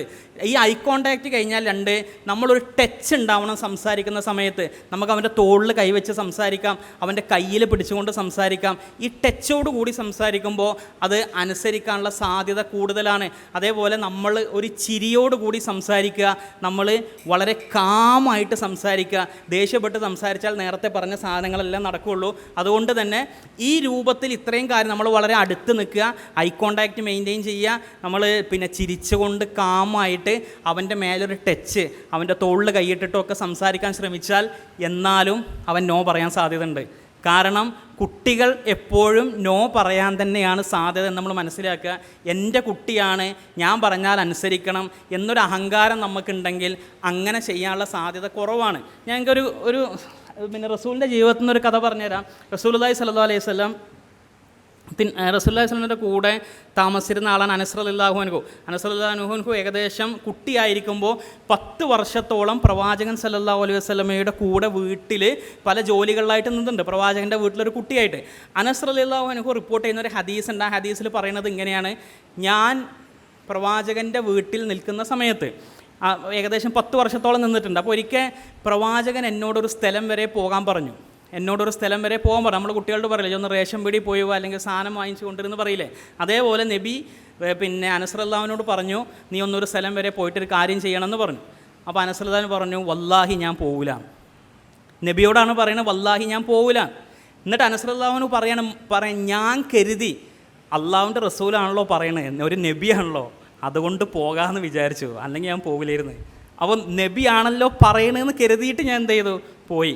എന്നിട്ട് അനസ് റളിയല്ലാഹു പോവുകയാണ്, കുട്ടിയാണ്. അപ്പോൾ പോകുന്ന വഴിക്ക് അങ്ങാടിയിലൂടെയാണ് പോകുന്നത്. അപ്പോൾ അങ്ങാടിയിൽ കുറച്ച് കുട്ടികൾ കളിക്കുന്നുണ്ട്. അപ്പോൾ ആ കളി കണ്ടു നിന്നു. അവിടെ ഒരു കാര്യം ചെയ്യാൻ പറഞ്ഞയച്ചതാണ്. അപ്പോൾ അങ്ങാടിയിലെത്തിയപ്പോൾ അങ്ങാടിയിൽ കുട്ടികൾ കളിക്കുന്നത് അവിടെ കണ്ടു നിൽക്കുക. അപ്പോൾ പ്രവാചകൻ സല്ലല്ലാഹു അലൈഹി വസല്ലം ഇവനിങ്ങനെ കാത്തു നിൽക്കുകയാണ്. അപ്പോൾ വരുന്നില്ല. അങ്ങനെ നബി പിന്നെ ഇറങ്ങി പോവുകയാണ് എവിടെയാണ് നോക്കാൻ.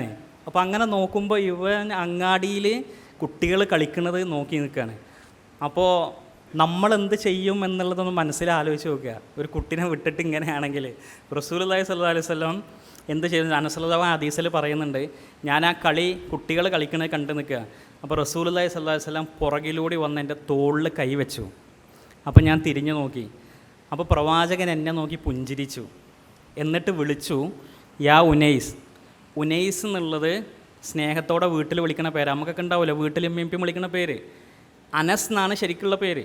അപ്പോൾ യാ ഉനൈസ്, നീ ഞാൻ പറഞ്ഞ സ്ഥലത്തേക്ക് പോയോ എന്ന് ചോദിച്ചു. അപ്പോൾ അനസ് റളിയല്ലാഹു പറഞ്ഞു, ഇല്ല റസൂലേ, ഞാനിതാ പോകുന്നു എന്ന് പറഞ്ഞിട്ട് അവിടെ നിന്ന് ഓടിപ്പോയി. എന്നിട്ടാണ് അനസ് റളിയല്ലാഹു പറഞ്ഞത്, ഞാൻ 10 വർഷത്തോളം പ്രവാചകൻ്റെ വീട്ടിൽ ജീവിച്ചു. ഇന്നേ വരെ ആ 10 വർഷ കാലയളവിലും ഒരിക്കൽ പോലും പ്രവാചകൻ സല്ലല്ലാഹു അലൈഹി വസല്ലം എന്നോട് നീ എന്തിനീ കാര്യം ചെയ്തു എന്നോ നീ എന്തുകൊണ്ട് ഈ കാര്യം ചെയ്തില്ല എന്നോ എന്നോട് ചോദിച്ചിട്ടില്ല എന്ന് നമ്മൾ സ്ഥിരമായി കേൾക്കുന്ന ഹദീസ്. അത് ഈ വലിയ ഹദീസിൻ്റെ അവസാനത്തെ ഭാഗമാണ്. അപ്പോൾ ഇതിൽ നമ്മൾ മനസ്സിലാക്കേണ്ട ഈ പറഞ്ഞ സംഗതികളെല്ലാം അതിലുണ്ട്. പ്രവാചകൻ സല്ലല്ലാഹു അലൈഹി വസല്ലം പിന്നെ ആ കുട്ടിയോടൊരു സ്ഥലത്തേക്ക് പോകാൻ പറയുന്നു. ആ കുട്ടി ഞാൻ പോവില്ല എന്ന് പറയുന്നു. പിന്നീട് ആ കുട്ടിയെ പിന്നെ നിർബന്ധിക്കുക എന്തും ചെയ്യുമ്പോൾ ആ കുട്ടി പോകുന്നു. അങ്ങനെ പോകുന്ന സമയത്ത് കുട്ടി വേറെ കളി കണ്ടെക്കുന്നു. എന്നിട്ട് രണ്ടാമത് വീണ്ടും ചെല്ലുമ്പോൾ പ്രവാചകൻ സല്ലല്ലാഹു അലൈഹി വസല്ലം ചെയ്യുന്നത്, ഒന്ന് തോളിൽ കൈവച്ചു, അവിടെ ടച്ച് ഉണ്ട്. ഞാൻ തിരിഞ്ഞ് നോക്കിയപ്പോൾ പ്രവാചകൻ എന്നെ നോക്കി, ഐ കോണ്ടാക്റ്റ് ഉണ്ട്. എന്നിട്ട് പ്രവാചകൻ പുഞ്ചിരിച്ചു, സ്മൈലുണ്ട്. എന്നിട്ട് വളരെ സ്നേഹത്തോടെ കാമായിട്ട് പറയുകയാണ്, എന്ത്, യാ ഉനൈസ്, ഞാൻ പറഞ്ഞ സ്ഥലത്തേക്ക് നീ പോയോ? നമ്മളെ ജീവിതത്തിൽ എപ്പോഴെങ്കിലും ഈ ദേഷ്യത്തിൻ്റെ ഇടയിൽ ഇങ്ങനൊരു വാക്ക് പറയാൻ നമ്മളെ കൊണ്ട് കഴിയോ എന്നുള്ളത് നമ്മൾ നോക്കുക. കാരണം പാരൻറ്റിങ് എന്ന് പറഞ്ഞാൽ ആ ക്ഷമ തന്നെയാണ്, ആ കാരുണ്യം തന്നെയാണ്. അപ്പോൾ പിന്നെ ഇതാണ് പ്രവാചകൻ്റെ നമുക്ക് നമ്മൾ കുട്ടികളെ വളർത്തുന്ന സമയത്ത് നമ്മളുടെ ഗ്രാമേഴ്സ് ശ്രദ്ധിക്കുക. നമ്മൾ നെഗറ്റീവ് ഗ്രാമേഴ്സ് ഉപയോഗിക്കുന്നുണ്ടെങ്കിൽ അത് കുട്ടീനെ വല്ലാതെ മോശമായിട്ട് ബാധിക്കും. നെഗറ്റീവ് ഗ്രാമേഴ്സ്, അവനെ മോശമാക്കി പറയുന്നത്, അല്ലെങ്കിൽ എപ്പോഴും ഡോണ്ടും നോയും വെച്ചിട്ട് സംസാരിക്കുന്നത്, ഇതൊക്കെ കുട്ടീൻ്റെ വളർച്ചയിൽ വളരെ നെഗറ്റീവായിട്ട് ബാധിക്കുന്ന സംഗതികളാണ്. കുട്ടിക്ക് എപ്പോഴും കിട്ടേണ്ടത് ഇതേപോലെ തന്നെ ഇൻട്രൻസിക് ആയിട്ടുള്ള മോട്ടിവേഷനാണ്. കാരണം ഒരു കാര്യം ചെയ്യുമ്പോൾ അത് അവനിൽ ഒരു വാല്യൂ തോന്നിയിട്ട് അവൻ ചെയ്യണം. അതല്ലാതെ ഞാനൊരു കാര്യം ചെയ്യുന്നത് എക്സ്ട്രിൻസിക് ആയ മോട്ടിവേഷൻ എന്ന് പറഞ്ഞാൽ അത് ചിലപ്പോൾ ഞാനിത് ചെയ്തില്ലെങ്കിൽ എനിക്ക് അടി കിട്ടാൻ സാധ്യതയുണ്ട്, അല്ലെങ്കിൽ ഞാനിത് ചെയ്താൽ എനിക്ക് എന്തെങ്കിലും ഒരു പ്രതിഫലം കിട്ടാൻ സാധ്യതയുണ്ട് എന്ന ചിന്തയിൽ ചെയ്യുന്നതാണ് എക്സ്ട്രിൻസിക് മോട്ടിവേഷൻ. നമ്മൾ പരമാവധി ശ്രദ്ധിക്കേണ്ടത് കുട്ടികളിൽ ഇൻട്രൻസിക് മോട്ടിവേഷൻ വളർത്തിയെടുക്കാനാണ്. നമ്മൾ എപ്പോഴും കുട്ടികളോട് ഒച്ച വെക്കാറാണ്. സത്യത്തിൽ എന്തെങ്കിലും ചെയ്യണമെങ്കിൽ ഒച്ച വെക്കാറാണ്. ആ ഒച്ച വെക്കുന്നത് യെല്ലിങ് എന്നുള്ളത് നമ്മൾ പൂർണ്ണമായിട്ട് ഒഴിവാക്കണം. നമ്മൾ അതിന് പകരം ആ ടെല്ലിങ്, നമ്മൾ പറയുകയാണ് വേണ്ടത്. പറയുന്നതിനേക്കാൾ നല്ലതാണ് അതിൻ്റെ പർപ്പസ് എന്താണെന്നുള്ളത് എക്സ്പ്ലെയിൻ ചെയ്ത് കൊടുക്കുന്നത്. ആ പർപ്പസ് എന്താണെന്നുള്ളത് എക്സ്പ്ലെയിൻ ചെയ്ത് കൊടുക്കുന്ന സമയത്ത് അത് കുട്ടിക്ക് ഒരുപാട് പറയാനുണ്ടാവും. അത് നമ്മൾ നന്നായി ലിസൺ ചെയ്യണം. ആ ലിസൺ ചെയ്യുന്നത് അത് കുട്ടിയുമായിട്ടുള്ളൊരു ഡിസ്കഷൻസിലൂടെ ആയിരിക്കണം നമ്മളൊരു തീരുമാനത്തിലെത്തേണ്ടത്. കാരണം ആ കുട്ടിക്കും പല കാര്യങ്ങളും എന്തുണ്ട് പറയാനുണ്ട്. ഒരു കാര്യം ചെയ്യുന്നതിൻ്റെ പർപ്പസ് അവനെ ബോധ്യപ്പെടുത്താനും നമ്മൾക്ക് കഴിയണം. ഒരു കാര്യം ഒറ്റയടിക്ക് നീ ഇത് ചെയ്തേ പറ്റുള്ളൂ എന്ന് പവർ ബേസ്ഡ് മോഡിൽ പറയാൻ നമുക്ക് സത്യത്തിൽ എളുപ്പമാണ്. പക്ഷേ ഈ രൂപത്തിൽ അവനെ പർപ്പസ് മനസ്സിലാക്കി പറയാൻ വളരെ ബുദ്ധിമുട്ടാണ്. അങ്ങേയറ്റത്തെ ക്ഷമ വേണം, ഭയങ്കരമായ സമയം വേണം, അങ്ങേയറ്റത്തെ കാരുണ്യം വേണ്ടി വരും. അതുകൊണ്ട് തന്നെയാണ് പാരൻറ്റിങ് എന്നുള്ളത് വളരെ ബുദ്ധിമുട്ടാവുന്നത്. ആ കാരുണ്യവും സ്നേഹവും ഉണ്ടാവണം എന്നാണ് എനിക്ക് മുമ്പ് പ്രസംഗിച്ച പ്രസംഗത്തിലും നിരന്തരമായിട്ട് സൂചിപ്പിച്ചത്. അതല്ല എന്നുണ്ടെങ്കിൽ എന്താ വെച്ചാൽ നമ്മൾ ഈ രൂപത്തിൽ പവർ ബേസ്ഡ് ആയിട്ട് കുട്ടിയെ ഒരു കാര്യം അനുസരിപ്പിച്ചാൽ, ഈ പറഞ്ഞ പോലെ എക്സ്ട്രിൻസിക് മോട്ടിവേഷനിലാണ് കുട്ടി കാര്യങ്ങൾ ചെയ്യുന്നത് എന്നുണ്ടെങ്കിൽ നമ്മുടെ പ്രസൻസിൽ കുട്ടി അത് ചെയ്യാതിരിക്കും. പക്ഷെ നമ്മളുടെ പ്രസൻസിൽ നിന്ന് വിട്ടാൽ കുട്ടി വീണ്ടും അതേ പ്രവർത്തികൾ ആവർത്തിച്ചു കൊണ്ടിരിക്കും. കാരണം നമ്മളുള്ളത് കൊണ്ടാണ് കുട്ടി ചിലപ്പോൾ ചില മോശം പ്രവർത്തികൾ ചെയ്യാതിരിക്കുന്നത്.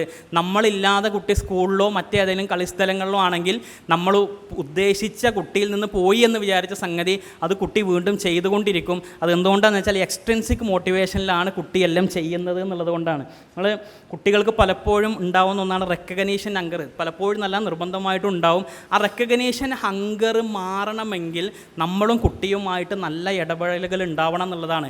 അതല്ല എന്നുണ്ടെങ്കിൽ നമ്മളുടെ ശരിയായ സമയം കുട്ടിക്ക് കിട്ടിയിട്ടില്ല എന്നുണ്ടെങ്കിൽ കുട്ടി ആ സമയം കിട്ടാൻ വേണ്ടി പലതും കാട്ടിക്കൂട്ടും. അതാണ് കുട്ടി വീട്ടിൽ നമ്മുടെ മുമ്പിൽ ചില നമ്മൾക്ക് ഇഷ്ടപ്പെടാത്ത സംഗതികൾ ചെയ്ത് കൂട്ടുന്നത് അതുകൊണ്ടാണ്. കാരണം നമ്മൾ നല്ല രൂപത്തിൽ സ്നേഹത്തോടെ കുട്ടിയോട് സംസാരിച്ചില്ലെങ്കിലും കുട്ടി വേണ്ടാത്തത് എന്തെങ്കിലും ചെയ്യുമ്പോൾ നമ്മൾ ദേഷ്യപ്പെടുന്നുണ്ടെങ്കിൽ അങ്ങനെയെങ്കിലും ഉപ്പ എന്നോട് സംസാരിക്കുന്നുണ്ടല്ലോ എന്ന ചിന്തയാണ് കുട്ടിയുടെ സ്ട്രോങ് ആയ ഇമോഷണൽ നീഡ് കുട്ടിയെ സാറ്റിസ്ഫൈ ചെയ്യുന്നത്. അപ്പോൾ നിങ്ങൾ തല്ലുമ്പോഴെങ്കിലും കുട്ടിക്കൊരു ടച്ച് കിട്ടുന്നുണ്ടല്ലോ എന്ന രൂപത്തിലേക്ക് അവൻ്റെ ബ്രെയിനും ചിന്തയും മാറും. അതാണ് റെക്കഗ്നീഷൻ ഹങ്കർ. കുട്ടിക്ക് നല്ല രൂപത്തിൽ സ്നേഹത്തോടെ കിട്ടിയിട്ടില്ലെങ്കിൽ ഏതെങ്കിലും രൂപത്തിൽ പിടിച്ചു വാങ്ങാൻ വേണ്ടി കുട്ടി നമ്മളെ പല രൂപത്തിൽ പ്രകോപിപ്പിക്കുന്ന പല സംഗതികളും ചെയ്യും. അങ്ങനെയെങ്കിലും നമ്മൾ അവൻ്റെ പേരൊന്ന് വിളിക്കും, അങ്ങനെയെങ്കിലും നമ്മൾ അവൻ്റെ ശരീരത്തിലൊന്ന് തൊടും എന്നുള്ളത് കൊണ്ടാണ് ആ നീഡ് ഫുൾഫില്ല് ചെയ്യാൻ നമ്മൾക്ക് കഴിയേണ്ടതുണ്ട്. അതിന് ഏറ്റവും കൂടുതൽ വേണ്ടത് കുട്ടികളുടെ കൂടെ കളിക്കണം എന്നുള്ളതാണ്. കുട്ടികളുടെ കൂടെ കളിക്കാത്ത അല്ലെങ്കിൽ തീരെ രക്ഷിതാക്കൾ കൂടെ കളിക്കാത്ത കുട്ടികളെ അവരിൽ ഇത്തരം ചില സംഗതികൾ വെറുതെ ഒച്ചയിടുക അല്ലെങ്കിൽ സാധനങ്ങൾ നശിപ്പിക്കുക, ഇങ്ങനത്തെ പല പ്രവണതകളും കണ്ടുവരുന്നതായിട്ടൊക്കെ പല പഠനങ്ങളിലും പാരൻറ്റിങ് സൈക്കോളജിയിലൊക്കെ നമുക്ക് കാണാൻ കഴിയും. അപ്പോൾ നമ്മൾ കുട്ടികളുടെ കൂടെ കളിക്കുക എന്നുള്ളത് വളരെ ഇമ്പോർട്ടൻ്റ് ആണ്. നിങ്ങൾ ഹദീസിൽ കേട്ടിട്ടുണ്ടാവും, റസൂലുള്ളാഹി സ്വല്ലല്ലാഹു അലൈഹി വസല്ലം ഒരിക്കൽ മദീനത്തെ മസ്ജിദ് നബവിയിലെ പള്ളിയിൽ നമസ്കരിക്കുന്ന സമയത്ത് ജമാഅത്ത് നമസ്കരിക്കുകയാണ് ഇമാം എന്നിട്ട്. അപ്പോൾ സുജൂദിൽ പോയപ്പോൾ സുജൂദിൽ നിന്ന് എഴുന്നേക്കാൻ കുറേ വൈകി. അപ്പോൾ നമസ്കാരം കഴിഞ്ഞപ്പോൾ സഹാബാക്കൾ ചോദിച്ചു, അല്ലാഹുവിൻ്റെ റസൂൽ നിങ്ങൾക്ക് എന്താ വഹി ഇറങ്ങിയോന്ന് ചോദിച്ചു. അപ്പോൾ റസൂലുള്ളാഹി സ്വല്ലല്ലാഹു അലൈഹി വസല്ലം പറഞ്ഞു, ഇല്ല വഹി ഇറങ്ങിയതല്ല. എന്താ സംഭവിച്ചത്? എൻ്റെ പേരക്കുട്ടികൾ ഹസൻ ഹുസൈൻ റളിയല്ലാഹു അൻഹും അവരെൻ്റെ മുതുകിൽ കയറി നിന്ന് ഒട്ടകം കളിക്കുകയായിരുന്നു. അപ്പോൾ ഞാൻ അവരെ ശല്യപ്പെടുത്തണ്ടെന്ന് വിചാരിച്ചു. എന്തുകൊണ്ടാണ് നമസ്കാരത്തിൽ സുജൂദിൽ പോകുമ്പോൾ, അതും മദീനത്തെ മസ്ജിദുൻ നബവി പള്ളിയിൽ ജമാഅത്തിന് ഇമാമ് നിൽക്കുന്ന ഇമാമായ തൻ്റെ ഗ്രാൻഡ് പാരൻറ്റിൻ്റെ മുതുകിൽ കയറിക്കൊണ്ട് കുട്ടികൾക്ക് കളിക്കാൻ തോന്നുന്നത് എന്തുകൊണ്ടാണെന്ന് വെച്ചാൽ സ്ഥിരമായി വീട്ടിൽ പോകുമ്പോൾ പ്രവാചകൻ സല്ലല്ലാഹു അലൈഹി വസല്ലം ഇതേപോലെ അവർക്ക് മുമ്പിൽ നിൽക്കാറുണ്ടായിരുന്നു. അവർ പ്രവാചകൻ്റെ മുതുകിൽ കയറി ഒട്ടകം കളിക്കാറുണ്ടായിരുന്നു എന്ന് നമ്മൾക്ക് ഹദീസുകളിൽ കാണാൻ കഴിയും. അതുകൊണ്ട് പ്രവാചകൻ സുജൂദിലേക്ക് പോയപ്പോൾ ഇത് ഞങ്ങളുടെ ഉപ്പാപ്പ ഞങ്ങളെ ഒട്ടകം കളിക്കാൻ വേണ്ടിയിട്ട് വിളിച്ചതാണ് എന്ന ധാരണയിൽ അവർ മുതുകിൽ കയറി ഇരിക്കുകയാണ്. ആ കുട്ടികളെ ശല്യപ്പെടുത്തണ്ട എന്ന് വിചാരിച്ച് പ്രവാചകൻ സുജൂദ് ദീർഘിപ്പിക്കുകയാണ്. ഇവിടെ ശ്രദ്ധിക്കുക, പ്രവാചകൻ സല്ലല്ലാഹു അലൈഹി വസല്ലം അത്രത്തോളം കുട്ടികളുമായി കളിക്കാറുണ്ടായിരുന്നു. അതേപോലെ നമ്മളും കുട്ടികളുടെ ലെവലിലേക്ക് ഇറങ്ങിച്ചെന്ന് അവരോട് കളിക്കാൻ നമ്മൾ സമയം കണ്ടെത്തണം. ഹൈ ഇൻറ്റൻസീവ് അറ്റൻഷനാണ് അവർക്ക് വേണ്ടത് എന്നാണ് ഈ ചൈൽഡ് സൈക്കോളജിയിൽ പറയാറ്. ഹൈ ഇൻറ്റൻസീവ് അറ്റൻഷൻ എന്ന് പറഞ്ഞാൽ വേറൊരു രംഗത്തേക്കും നമ്മളുടെ ശ്രദ്ധ കൊടുക്കാതെ, ഒരു മൊബൈലിലേക്കോ മറ്റൊരാളോടും സംസാരിക്കുകയോ മറ്റെന്തെങ്കിലും ശ്രദ്ധിച്ചുകൊണ്ടോ അല്ലാതെ ആ കുട്ടിക്ക് വേണ്ടി മാത്രം കൊടുക്കുന്ന സമയം, ആ കുട്ടിക്ക് വേണ്ടി മാത്രം നമ്മൾ ഒഴിഞ്ഞു കൊടുക്കുന്നൊരു സമയം. നമ്മൾ ഒരാളെ അപ്പോയിൻമെൻ്റ് എടുത്ത് മീറ്റ് ചെയ്യാൻ പോയാൽ എങ്ങനെ ഉണ്ടാവും? നമ്മളൊരു പ്രത്യേക ഒരു ഏറ്റവും പ്രധാനപ്പെട്ട ഒരു ക്ലയൻറ്റിനെ മീറ്റ് ചെയ്യാൻ ഒരാഴ്ച മുമ്പ് അപ്പോയിൻമെൻ്റ് എടുത്ത് പോയി 1 മണിക്കൂർ സംസാരിക്കുമ്പോൾ നമ്മളുടെ മറ്റെല്ലാ സംഗതികളും മാറ്റിവെച്ച് ആ സമയത്ത് വരുന്ന ഒരു ഫോൺ കോൾ പോലും എടുക്കാതെ നമ്മൾ ആ മീറ്റിംഗ് മുഴുവൻ അറ്റൻഡ് ചെയ്യും എന്നതുപോലെ നമ്മൾ ഡെയിലി നമ്മളെ കുട്ടികളുമായി അപ്പോയിൻമെൻ്റ് എടുത്ത് വേണമെങ്കിൽ കളിക്കേണ്ടി വരും. എന്നാൽ മാത്രമേ ഈ രൂപത്തിൽ അവരുടെ ബ്രെയിൻ ഡെവലപ്പ് ചെയ്ത് വരുള്ളൂ എന്നുള്ളത് നമ്മൾ മനസ്സിലാക്കുക. നമ്മൾ കുട്ടികളുടെ നീഡ്സ് ഫുൾഫില്ല് ചെയ്യുന്നതിന് പകരം അവരുടെ വാൺസാണ് പലപ്പോഴും ഫുൾഫില്ല് ചെയ്യുന്നത്. എന്തുകൊണ്ടാണ് അമിതമായി സ്നേഹിച്ചാൽ കുട്ടികൾ മോശമാകുമെന്ന് പൊതുവേ പറയുന്നത് എന്തെന്ന് വെച്ചാൽ അത് നമ്മൾ മെറ്റീരിയൽ കൊണ്ട് അവരെ സ്നേഹിച്ചിട്ടാണ്, നമ്മൾ വസ്തുക്കൾ കൊണ്ട് അവരെ സ്നേഹിച്ചിട്ടാണ്. നേരത്തെ പറഞ്ഞ പോലെ നമ്മൾ 6 ലക്ഷം സ്ക്വയർ ഫീറ്റിൻ്റെ വീടും സ്വിമ്മിംഗ് പൂളും വലിയ കാറും അവൻ ഐഫോണും മൊബൈൽ ഫോണും ഐപാഡും അതല്ലെങ്കിൽ അവൻ ഉദ്ദേശിക്കുന്ന അവൻ പറയുന്ന വസ്തുക്കളെല്ലാം വാങ്ങിക്കൊടുത്ത് അവൻ പറയുന്ന സ്ഥലത്തേക്കെല്ലാം കൊണ്ടുപോയി അവർ പറയുന്ന ഭക്ഷണം മുഴുവൻ വാങ്ങിക്കൊടുത്ത്, വസ്ത്രം മുഴുവൻ വാങ്ങിക്കൊടുത്ത് ഇതിലൂടെ നമ്മൾ അവരോടുള്ള സ്നേഹം പ്രകടിപ്പിക്കുകയാണെങ്കിൽ അതൊരിക്കലും അവരുടെ നീഡ്സ് ഫുൾഫിൽ ചെയ്യൂല. അവരുടെ സ്ട്രോങ് ആയ ഇമോഷണൽ നീഡ് നമ്മൾ അവരോട് സംസാരിക്കുക എന്നുള്ളതാണ്, നമ്മൾ അവരെ ഒന്ന് സ്പർശിക്കുക എന്നുള്ളതാണ്, നമ്മൾ അവരെ കൂടെ ഒന്ന് കളിക്കുക എന്നുള്ളതാണ്. ബാക്കി നിങ്ങൾ എത്രയോ ലക്ഷങ്ങളുടെ സാധനങ്ങൾ വാങ്ങിക്കൊടുത്താലും അതൊന്നും ഈ നീഡിനെ സാറ്റിസ്ഫൈ ചെയ്യൂല. അതെല്ലാം കുട്ടിയുടെ ബ്രെയിനിനെ ആ രൂപത്തിൽ ഡാമേജ് ആക്കുകയുള്ളൂ. ഇത് കിട്ടാതിരിക്കുന്നത് ഈ രൂപത്തിൽ ബ്രെയിനെ ഡാമേജ് ആക്കുകയുള്ളൂ. മറ്റൊന്നും കുട്ടിക്ക് ഒരിക്കലും ഒരു ലോങ് ടേം ആയ ഒരു ഉപകാരം കുട്ടിക്ക് ചെയ്യുന്നില്ല എന്നുള്ളത് ശാസ്ത്രീയമായി പാരൻറ്റിങ് സൈക്കോളജിയിൽ നമ്മൾ മനസ്സിലാക്കുക. അതുകൊണ്ട് തന്നെ കുട്ടിയുടെ വാൺസാണ് പലപ്പോഴും നമ്മൾ ഫുൾഫിൽ ചെയ്യുന്നത്. പലപ്പോഴും രക്ഷിതാക്കൾ കൂടുതൽ വാൺസിലേക്ക് പോകാനുള്ളൊരു കാരണമായിട്ട് പറയുന്നത് എന്താണെന്ന് വെച്ചാൽ, നമ്മൾ പലപ്പോഴും കുട്ടികൾക്ക് സമയം കൊടുക്കില്ല. നമ്മൾ വലിയ തിരക്കിലായിരിക്കും. എന്നിട്ട് സമയം കൊടുക്കാത്തതിൻ്റെ ദുഃഖത്താൽ നമ്മൾ പലതും വാങ്ങിക്കൊടുത്ത് അവനെ സന്തോഷിപ്പിക്കും. നമ്മളുടെ ആ ഒരു കുറ്റബോധം തീർക്കാൻ വേണ്ടി നമ്മൾ വീട്ടിലേക്ക് പോകുമ്പോൾ കുട്ടിക്ക് ഒരുപാട് വസ്തുക്കൾ വാങ്ങിക്കൊടുക്കും, കുട്ടിയെ പുറത്തേക്ക് കൊണ്ടുപോയി ഒരുപാട് വസ്തുക്കൾ വാങ്ങിക്കൊടുക്കും. ഇതെല്ലാം നമ്മളുടെ ഒരു കുറ്റബോധത്തിൽ നിന്ന് കുട്ടിക്ക് വേണ്ട വാൺസ് നമ്മൾ ഫുൾഫിൽ ചെയ്ത് കൊടുക്കുകയാണ്. പക്ഷേ അതിലൂടെ ഒരിക്കലും കുട്ടിയുടെ നീഡ്സ് ഫുൾഫിൽ ആവില്ല എന്നുള്ളത് നമ്മൾ മനസ്സിലാക്കുക. നമ്മൾ ഇവിടെ കുറച്ച് കൗമാരപ്രായക്കാരായ ടീനേജേഴ്സായ കുട്ടികൾ, ഞാൻ ഇത്രയും നേരം സംസാരിച്ചത് രക്ഷിതാക്കളോടാണ്. കുട്ടി വളർന്ന് കൗമാരത്തിലെത്തുന്ന സമയത്ത് കൗമാരത്തിലുള്ള ടീനേജിലുള്ള അഡോളസൻസിലുള്ള കുട്ടികൾ കൂടി കാര്യങ്ങൾ മനസ്സിലാക്കുക. ഒരു 10 മിനിറ്റ് കൂടി. നമ്മൾ ബ്രെയിന് വളർന്ന് വരുമ്പോൾ നമ്മൾ ലിംബിക് ബ്രെയിനാണ് വർക്ക് ചെയ്യണമെന്നുള്ളത് പറഞ്ഞു. നമ്മൾ ഫ്രണ്ടൽ ബ്രെയിനാണ് നമ്മളെ റാഷണലായിട്ട് ചിന്തിപ്പിക്കുന്നത്. ഈ ഫ്രണ്ടൽ ബ്രെയിന് പൂർണ്ണമായിട്ട് വളരുന്നത് ഏകദേശം 25 വയസ്സോടു കൂടിയാണ്. അഥവാ 25 വയസ്സോടു കൂടിയാണ് ശരാശരി ഒരാൾക്ക് ഒരു നല്ല തീരുമാനം എടുക്കാനുള്ള ശേഷി ഉണ്ടാവുന്നതെന്നാണ് അർത്ഥം. അപ്പോൾ നമ്മളെ പ്രായത്തിൽ എടുക്കുന്ന തീരുമാനങ്ങൾ പലതും തെറ്റാനുള്ള സാധ്യത ഉണ്ട്. അഥവാ ടീനേജേഴ്സിൻ്റെ ഒരു ക്യാരക്ടർ എന്ന് പറഞ്ഞാൽ ഭയങ്കര റിസ്ക് ടേക്കിംഗ് ആയിരിക്കും. അതേപോലെ തന്നെ ഭയങ്കര അഡ്വഞ്ചറസ് ആയിരിക്കും. ഒന്നിനും പേടി ഉണ്ടാവില്ല. ഈ രൂപത്തിലാണ് പൊതുവേ അഡോളസൻസിൻ്റെ ഒരു ക്യാരക്ടർ ഉണ്ടാവുക. പക്ഷേ ഇത് അപകടത്തിൽ പോയി പെടാനുള്ള സാധ്യത ഉണ്ട്. അതുകൊണ്ട് തന്നെ നമ്മളുടെ ചുറ്റും വളർന്ന ചില ഫ്രണ്ടൽ ബ്രെയിനുകളുണ്ട്, ഒരു പ്രീ ഫ്രണ്ടൽ കോർട്ടക്സ് വളർന്ന ആളുകൾ. അത് നമ്മളുടെ രക്ഷിതാക്കളാണ്, നമ്മളുടെ അധ്യാപകരാണ്. നമ്മൾ നോക്കുക, ഏറ്റവും കൂടുതൽ 2 വീലർ ആക്സിഡൻറ്റിൽ പെടുന്നത് കുട്ടികളാണ്. കാരണം എന്താണെന്ന് വെച്ചാൽ കുട്ടികൾക്ക് അതിൻ്റെ അപകടം മനസ്സിലാക്കാനുള്ള ആ ഒരു ശേഷി അവരുടെ ഫ്രണ്ടൽ ബ്രെയിൻ അവർക്ക് കൊടുക്കുന്നില്ല എന്നുള്ളതാണ്. നമ്മൾ ഈ ബ്രെയിൻ്റെ ഉള്ളിൽ, ഫ്രണ്ടൽ ബ്രെയിൻ്റെ ഉള്ളിൽ ആൻറ്റീരിയർ സിംഗുലേറ്റ് കോർട്ടക്സ് എന്ന് പറഞ്ഞൊരു ഭാഗമുണ്ട്, ACC. ഈ ഭാഗം എന്താണെന്ന് വെച്ചാൽ നമ്മളോടത് പറയും, ഈ ചെയ്യുന്ന പ്രവൃത്തി അപകടമാണെങ്കിൽ ഇത് അപകടമാണ് നമുക്ക് പറഞ്ഞു തരുന്നതാണ്.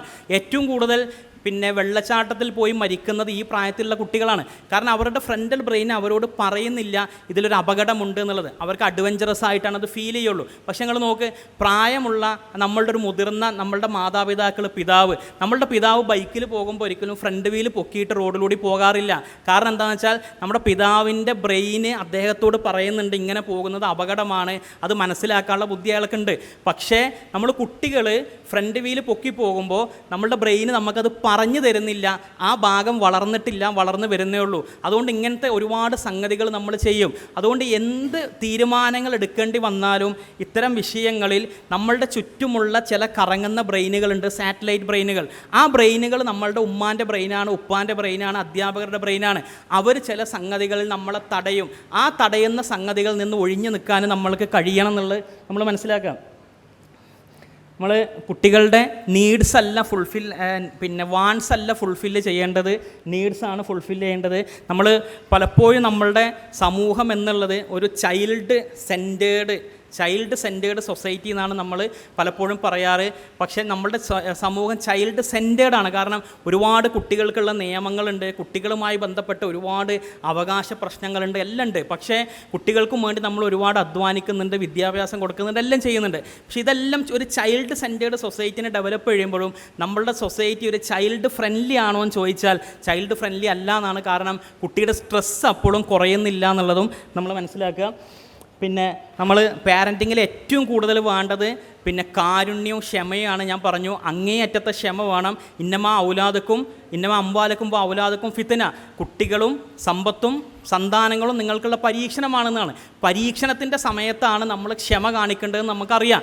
അങ്ങനെയാണെങ്കിൽ കുട്ടികൾ എന്നുള്ളത് നമ്മുടെ മുമ്പിൽ 24 മണിക്കൂറുമുള്ള ഒരു പരീക്ഷണ വസ്തുവാണ്. ആ പരീക്ഷണത്തോട് നമ്മൾ അങ്ങേയറ്റം ക്ഷമ എല്ലാ സമയത്തും കാണിക്കേണ്ടി വരും. ആ സബർ നമ്മളവിടെ കാണിക്കേണ്ടി വരും. റഹ്മ എന്നുള്ളത് നേരത്തെ പറഞ്ഞു, ഭൂമിയിൽ പച്ചക്കരലുള്ള ജീവികളോടെല്ലാം കാണിക്കണം എന്ന് പറഞ്ഞ ആ റഹ്മ, കരുണ. അതേപോലെ നിങ്ങൾ ചെറിയവരോട് കരുണ കാണിക്കുക, വലിയവരോ ബഹുമാനിക്കുകയും ചെയ്യുക എന്ന് പറഞ്ഞ പ്രവാചകൻ്റെ ഹദീസ്. അതിൽ ചെറിയവരോട് കരുണ കാണിക്കുക എന്നുള്ളത് കുട്ടികളോട് കരുണ കാണിക്കാനുള്ളതാണ്. അത് പ്രവാചകൻ സല്ലല്ലാഹു അലൈഹി വസല്ലം ഒരു കുട്ടിയെ അറബിയുടെ മുമ്പിൽ വെച്ച് ചുംബിച്ചപ്പോൾ അദ്ദേഹം ചോദിച്ചു, എനിക്ക് 10 കുട്ടികളുണ്ട്, ഞാനിതുവരെ കുട്ടികളെ ഉമ്മ വെച്ചിട്ടില്ലല്ലോ എന്ന് പറഞ്ഞപ്പോൾ, നിങ്ങളുടെ ഹൃദയത്തിൽ നിന്ന് അള്ളാഹു കാരുണ്യം എടുത്തു മാറ്റിയെന്നതിന് ഞാൻ എന്ത് ചെയ്യാനാണെന്ന് പ്രവാചകൻ സല്ലല്ലാഹു അലൈഹി വസല്ലം ചോദിച്ചു. ഇതെല്ലാം കുട്ടികളോട് കാണിക്കേണ്ട ഈ കാരുണ്യമാണ്. ആ കാരുണ്യം അതാണ് കുട്ടികളുടെ പ്രാർത്ഥനയിലൂടെ തിരിച്ചു വരുന്നത്. റബ്ബി റഹ്മുഹുമാ കമാ റബ്ബയാനി സഗീറ. നമ്മൾ ചെറുപ്പത്തിൽ കാണിച്ച ആ കാരുണ്യം പോലെ അതേപോലെ നീ അവരോടും കരുണ കാണിക്കണേ എന്ന് കുട്ടികൾ പ്രാർത്ഥിക്കുമ്പോൾ നമ്മൾ ഇതേപോലെ അവരോട് കരുണ കാണിച്ചിട്ടുണ്ട് എന്നുള്ളൊരു കോൺഫിഡൻസ് നമുക്ക് ഉണ്ടാകണമെങ്കിൽ ഈ രൂപത്തിൽ നമ്മൾ കുട്ടികളെ വളർത്തിയിട്ടുണ്ട് എന്നുള്ളൊരു ഉറപ്പ് നമുക്ക് ഉണ്ടാവണം. അപ്പോഴാണ് ആ പ്രാർത്ഥനൻ്റെ ഫലമായിട്ടുള്ള കാരുണ്യം നമ്മൾക്ക് കിട്ടുള്ളൂ. ഖുദ്സിയായ ഒരു ഹദീസിൽ പ്രവാചകൻ സല്ലല്ലാഹു അലൈഹി അബ്ദുറഹ്മാൻ ബിൻ ഔഫിൽ നിന്ന് റിപ്പോർട്ടർ ഹദീസിൽ പറയുന്നുണ്ട്, അള്ളാഹു പറയുകയാണ്, അനല്ലാ, ഞാൻ അള്ളാഹു ആണ്, അന റഹ്മാൻ, ഞാൻ റഹ്മാനാണ്, ഹലക്കത്തുർ റഹിമ, അള്ളാഹു ഞാൻ റഹിമ സൃഷ്ടിച്ചു എന്ന് പറയുന്നുണ്ട്. ഗർഭപാത്രത്തിന് അറബിയിൽ പറയുന്ന പേര് റഹിമ എന്നാണ്. എന്നിട്ട് പറയുകയാണ്, വശക്കത്ത ലഹാ മിൻ ഇസ്മി, അത് എൻ്റെ പേരിൽ നിന്ന് ഞാൻ എന്ത് ചെയ്താണ്, അതിനെ അടർത്തിയെടുത്തതാണ്. വശക്കത്ത്, അത് അടർത്തിയെടുത്തു എൻ്റെ പേരിൽ നിന്ന്, മിനിസ്മി, ആ റഹ്മാൻ എന്നുള്ള പേരിൽ നിന്ന് ഞാൻ അടർത്തിയെടുത്തതാണ് റഹിമ എന്ന ഗർഭപാത്രം. അല്ലാഹു സുബ്ഹാനഹു വ തആല ഉപരിലോകത്ത് നിന്ന് ഒരു ആത്മാവിനെ നമ്മൾക്ക് ഇറക്കി തരികയാണ്, ഒരു കുട്ടിനെ. ആ ഇറക്കി തന്ന് നമ്മളെ കയ്യിലേക്ക് എത്തിക്കുന്നതിന് മുമ്പ് 9 മാസം അതിനൊരു വീട്ടിൽ നിർത്തുകയാണ്, ഗർഭപാത്രം എന്നുള്ള വീട്. ആ ഗർഭപാത്രം എന്നുള്ള വീട് അത് അള്ളാഹുവിൻ്റെ റഹ്മാൻ എന്ന പേരായ കാരുണ്യത്തിൽ നിന്ന് അടർത്തിയെടുത്തൊരു ഭവനമാണ്. ആ 9 മാസം അള്ളാഹു അതിനൊരു കാരുണ്യത്തിൻ്റെ ഭവനത്തിലിട്ട് വളർത്തിയിട്ട് നമ്മളുടെ കയ്യിലേക്ക് തരുമ്പോൾ നമ്മളിൽ നിന്നൊരു കാരുണ്യം ആ കുട്ടിക്ക് കിട്ടിയില്ലെങ്കിൽ അത് നമ്മളുടെ ഭാഗത്ത് അള്ളാഹുവിനോട് ചെയ്യുന്ന ഒരു നീതികേടായിരിക്കും നമ്മൾ മനസ്സിലാക്കുക. സ്വർഗത്തിലേക്കുള്ള യാത്രയിൽ അൻഫുസകും വഅഹ്ലീകും നാര നമ്മൾ ചേർത്ത് പിടിക്കേണ്ട ഈ കുട്ടികൾ, അവരോട് അങ്ങേ അറ്റത്തെ കാരുണ്യം കാണിക്കാൻ, അവരിൽ നിന്നുണ്ടാകുന്ന എല്ലാ പ്രവൃത്തികൾക്കും അങ്ങേ അറ്റത്തെ ക്ഷമ കാണിക്കാൻ നമ്മൾ രക്ഷിതാക്കൾക്ക് കഴിയേണ്ടതുണ്ട്. ഇസ്ലാമികമായി പാരൻറ്റിങ്ങിൽ ശ്രദ്ധിക്കേണ്ട 2 കാര്യങ്ങൾ എന്താണെന്ന് ചോദിച്ചാൽ അത് ഇത് രണ്ടുമാണ്. അത് റഹ്മ, കാരുണ്യവും, അത് ക്ഷമയുമാണ് എന്നുള്ളത് നമ്മൾ മനസ്സിലാക്കുക. നമ്മൾ കുട്ടികൾ, നമ്മൾ രക്ഷിതാക്കളാകുക എന്നുള്ളത് ഈ സമയത്ത് വലിയ ബുദ്ധിമുട്ടാണ്. പക്ഷേ നമ്മൾ കുട്ടികളാകുക എന്നുള്ളത് അതിനേക്കാൾ വലിയ ബുദ്ധിമുട്ടാണ് എന്നുള്ള സത്യം കൂടി തിരിച്ചറിഞ്ഞുകൊണ്ട് നമ്മളെ കുട്ടികളെ വളർത്തുക. അല്ലാഹു സുബ്ഹാനഹു വ തആല നമ്മളുടെ മക്കളെയും സ്വർഗ്ഗത്തിൽ പ്രവേശിക്കുമാറാകട്ടെ. അസ്സലാമു അലൈക്കും വറഹ്മത്തുള്ളാഹി.